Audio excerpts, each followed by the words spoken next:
వచ్చే కిక్కు వేరు. జబర్దస్త్ లో ఆది స్కిట్లు చూస్తే వచ్చే కిక్కు అంతకన్నా వేరు. మరి అంత కిక్కు ఉన్నప్పుడు వెయిటింగ్ దేనికి? Let's welcome hyper Aadi and rising Raju's team.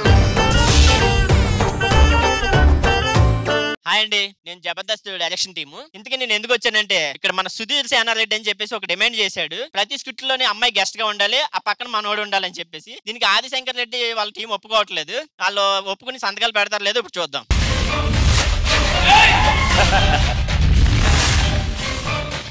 ఎప్పుడు హీరోగా చేసే నువ్వు విలన్ క్యారెక్టర్ ఏంటన్నా? ఏం ధోని కంటే గొప్ప ఉన్నా నేను? ఒరే నువ్వు ఎన్నైనా చెప్పరా, నీలో ధోని కనపడుతున్నాడు. అంటే నేను వెళ్ళిపోతే నువ్వు సోలోగా టీం లీడర్ చేద్దామనే?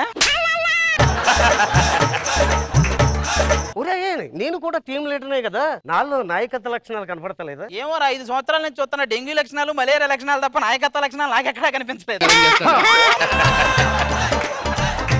నువ్వెంత విలన్ క్యారెక్టర్ వేసినా సరే మాకు మాత్రం హీరో అనండి రా, హీరో అని. వాయిస్ పెంచండి రా. మీరు ఎంత పెంచినా జనవరి దాకా వాళ్ళు ఏం పెంచనన్నారు. నేను ఆదిశంకర్ రెడ్డి, తెలుసుగా? ఆదిశంకర్ రెడ్డి అంటే మామూలుగా ఉండదా? ఇవరే చిరంజీవి గారు వాయిస్ చెప్తావిట్రా, ఇందులో నువ్వు విలనా? ఓ విలన్ కదా. నేను ఆదిశంకర్ రెడ్డి, వీళ్ళంతా నా తమ్ముళ్ళు. అన్నయ్య నేను తమ్ముడు అన్నప్పుడే నిన్ను తమ్ముడు అన్న చూసి అక్కడే ఇంకా నువ్వు అన్నయ్య అని పిలిచే చూసా అక్కడ మొత్తం. ఏది ఏమైనా సరే నువ్వు మా అన్నయ్య అన్న, నీకోసం మేము ప్రాణాలు ఇస్తాం. లివర్ ఇవ్వమంటావా, కిడ్నీ ఇవ్వమంటావా, అసలు ఏమి ఇవ్వమంటావు? నేను ఇచ్చిన లీడ్ కరెక్ట్ గా ఇవ్వంటారు చాలా, నాకు ఇవేం వద్దు ప్లీజ్. నీకు అర్థం కావట్లేదు అన్నయ్య, అసలు గౌరవం పోయింది. మనం వెళ్తుంటే అసలు ఎవరో దండాలు పెట్టట్లేదు, కాళ్ళకు మొక్కట్లేదు, అసలు ఏం చేయట్లేదు. ఇవన్నీ కావాలంటే మాకేం చేయాలి? జడ్జిలు అవ్వాలి. జడ్జిలు అయితే అవుతాయి. నువ్వు ఇది కాదన్నయ్య, నువ్వు చేసింది కూడా అది కాదన్నయ్య. ఇంతకీ మనకు ఒక చెల్లు ఉండాలి కదా, అదేది?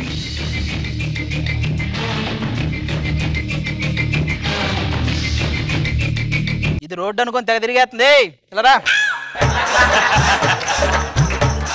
మీ చెల్లెలు వచ్చింది, స్నేహలత రెడ్డి. లాగేవాళ్ళు నరేష్ గారి షడ్డి. ఏంటన్నయ్య ఇందానే ఓ బయట నుంచి వస్తుంటే ఒకటి నా చేయి పట్టుకున్నాడు. ముందు వాడు నువ్వేదో పట్టుకోపోయి ఉంటావు, వాడు ఆపడానికి చేయి పట్టుకొని ఉంటాడు. మన అమ్మా నాన్నలకి మన 5 మంది కదా, నేను ఒక్కదాన్ని అందంగా పుట్టాను, మీరెందుకన్నా ఎలా పుట్టారు? ఇప్పుడు మా 5గురికి చెప్పులు ఉన్నాయి కదా, మరి నీవు అలాగే ఉంటే మావి తెగుతూ ఎందుకు చెప్పు? ఇంతకీ వాళ్ళు ఎక్కడ?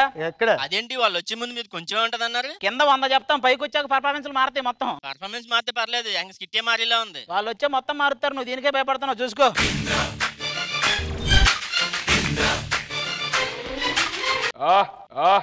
ఏమైనా ప్రాబ్లమా? అయినా చిరంజీవి గారు అంటే ఇంద్ర సేనారెడ్డి అంటే ఎలా ఉండాలి? చిరంజీవి గారు వాయిస్ అంటే అలా కాదు. చెప్పనా?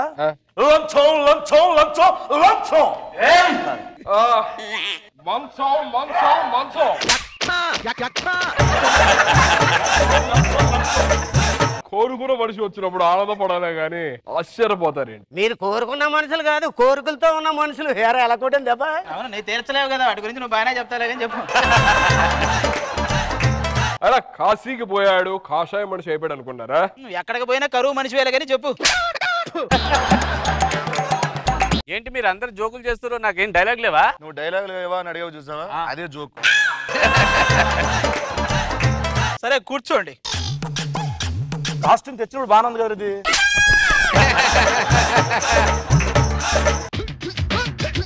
వేరు మీ ముందు కాలేసుకోవచ్చు, మీరు నా ముందు కాలేయకూడదురా? నువ్వు మాత్రం మా ముందు అన్ని, మేము మాత్రం జస్ట్ కాలేయకూడదా? ఆ కళ్ళ చూడది పండు గొప్పలా ఉన్నావు. తీస్తే నువ్వు అలాగే ఉన్నావు, అందుకే ఇట్లా. వాడు నేనివ్వడా?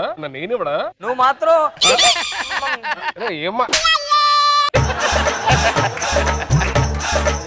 వాళ్ళ డిమాండ్లకి మేము సంతకాలు పెట్టం.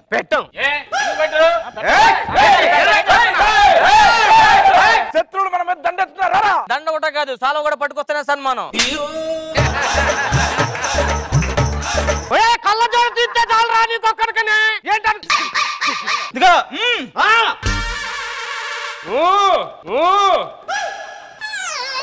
ఆడు అనగానే అందరు వెళ్ళారు, నేను అంటే మీరు రావాలి కదరా? రాత్రి అంతా వాళ్ళ ఇంట్లో ఉన్నాడు, వాళ్ళతో స్కిట్ ప్రాక్టీస్ చేస్తున్నాడు. నువ్వు రాత్రి ఎక్కడో చెప్పి వస్తాం. సర్లే నించోండి.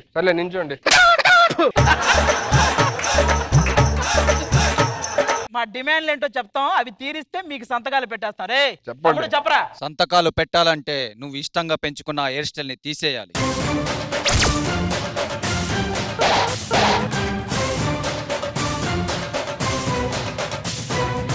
సుదర్శన రెడ్డి వాడు ఏమంటాడు విన్నావా? ఇష్టమైన పెంచుకున్నా హెయిర్ వద్దు తీబాకు సుదర్శన రెడ్డి. ఎందుకురా నా హెయిర్ అంటే నీకు అంత ఇష్టం? అది ఉంటేనే చూడలేకపోతాను, తీస్తే ఇంకా అసలు చూడలేం కదా. రెండో డిమాండ్ చెప్పరా. నువ్వు ఎప్పుడు ఇలా కళ్ళజోడు ఇలా పెట్టుకుంటావు కదా, అది ఇప్పటి నుంచి పెట్టకూడదు.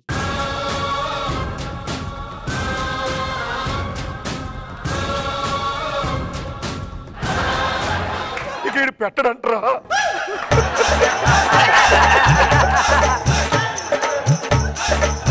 ఇక ఇది పెట్టడంటరా. కూర్చోండి చాలు. ఏంటి సరిగ్గా తర్వాత డిమాండ్, నువ్వు రోజు ఇక నుంచి మీ ఇంట్లోనే ఉండాలి.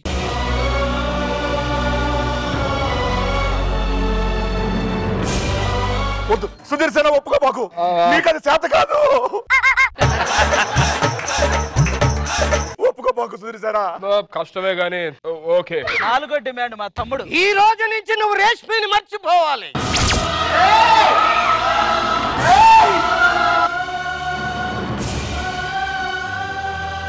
ప్రాణం పోయేంత పని అవుతుంది అయినా ప్రెజర్ కోసం. ఓకే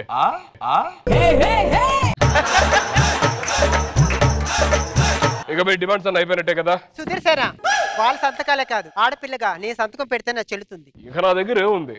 ఏం లేదా? ఏం లేదా?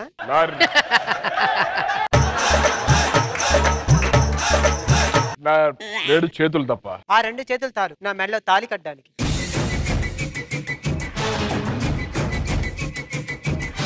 సుధీర్ ఒక్కసారి ఆలోచించుకో. నాకు ఓకే, నాకు ఓకే. నాకు తెలుసురా నీకు ఓకేనే, ఇదొక్కటే మనస్ఫూర్తి చెప్పావు.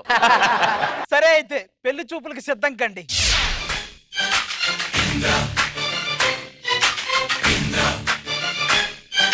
పెద్దవాళ్ళు వచ్చి రెస్పెక్ట్ అవ్వాలని తెలీదా నీకు? పెద్దవాళ్ళంటే ఏంట్రా?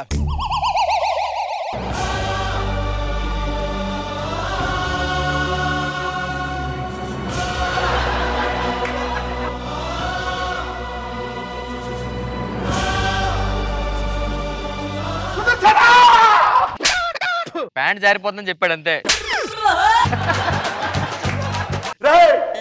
కుక్క కింద కూర్చున్నంత మాత్రాన సింహం కాలేదురా.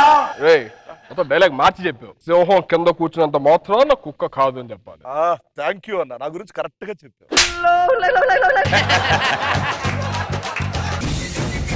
చెల్లెలు నువ్వెందుకు కింద కూర్చుంటున్నావు? రేపటి నుంచి ఆయనతో కలిసి ఉండేదాన్ని అన్నయ్య. ఆయన ఎక్కడుంటే నేను కూడా అక్కడే. ఇక నుంచి సుధీర్ రష్మి కాదు, రేపటి నుంచి సుధీర్ శాంతి. మంచి కాంబినేషన్. అడిగా ఇది అడిగేదే, వాడు అడిగేవాడే. నేను సుధీర్ తో కొద్దిగా ఏకాంతంగా మాట్లాడాలి. ఈ పెళ్లి చూపులమ్మ, దానికి వేరే కార్యక్రమం, అది ఇప్పుడు కాదు. పెళ్లిపై మీ అభిప్రాయం ఏంటి? ఆ అభిప్రాయం అంటే పెళ్లి ఎప్పుడు చేసుకునేవాడు.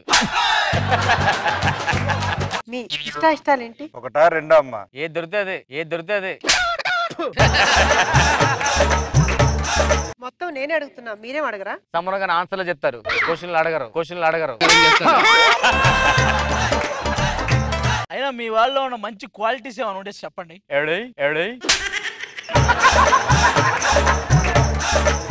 మీ వాళ్ళలో ఉన్న క్వాలిటీస్ ఏంటో చెప్పండి. మా వాడు ఒక అమ్మాయితో ఐటమ్ సాంగ్ చేస్తే దానికి బొచ్చుడు వ్యూవర్షిప్ వస్తుంది. అదే మా వాడు చేస్తే బోల్డ్ న్యూస్ వచ్చింది తెలుసా మీకు? ఇదంతా అనవసరం. మీ ఇష్టాలు మాకు నచ్చినాయి, మా అమ్మాయి మీకు నచ్చింది కదా, పెళ్లి చేసుకుంటే మీ డిమాండ్ ఓకే చెప్తాం. సుదర్శన వాళ్ళు మన మీద పగ తెచ్చుకొని రెడీగా ఉన్నారు. ముచ్చట పడుతున్నారు కదా. వాళ్ళు కాదు, నువ్వే దాన్ని చూసి ముచ్చట పడుతున్నట్లున్నావు. ఆ పెళ్లి కార్యక్రమం ఏంటో కానివ్వండి. రండ్రా.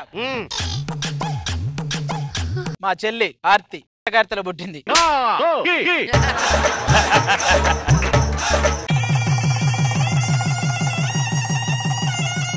ఇక నా డిమాండ్లకు ఓకేనా? అప్పుడే అయిపోలేదు. అంటే మా చేతిలో ఒక మేనల్లు పెడితే అప్పుడు నీ డిమాండ్లకు ఓకే. చూసావా మా చెల్లి అంత సిగ్గుపడుతుందో? పదండి. నాకు ఇప్పుడు అర్థమైంది, ఇది ఇందిరా కదా. ఇందుకే 7 ఏళ్ల నుంచి 3 డైలాగులు ఎత్తున్నారు నీకు. నేనేంటి నాకు అర్థం కాలేదు. అదే మాకు అర్థం కాదు. అల్లు రామలింగ గారు ఫస్ట్ హాఫ్ లో ఉంటారు కదా, సెకండ్ హాఫ్ లో ఎందుకు వచ్చారో మాకు అర్థం కాదు.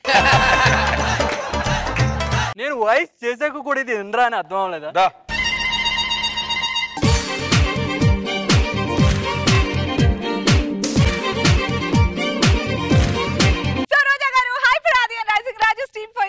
ఎన్నిసార్లు చెప్పినా మళ్ళీ అదే చెప్పాలి.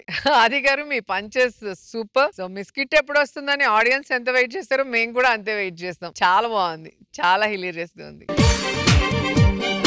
మనో గారు ఆది వస్తున్నాడంటేనే నేను రెడీగా అసలు పొట్ట చక్కరైపోద్ది ఈ పంచెస్తో బాబోయని ఎట్లా ఎదురు చూశానో ఇవాళ కూడా అలాగే చేశారు. ఫెంటాస్టిక్, మైండ్ బ్లోయింగ్ అంతే.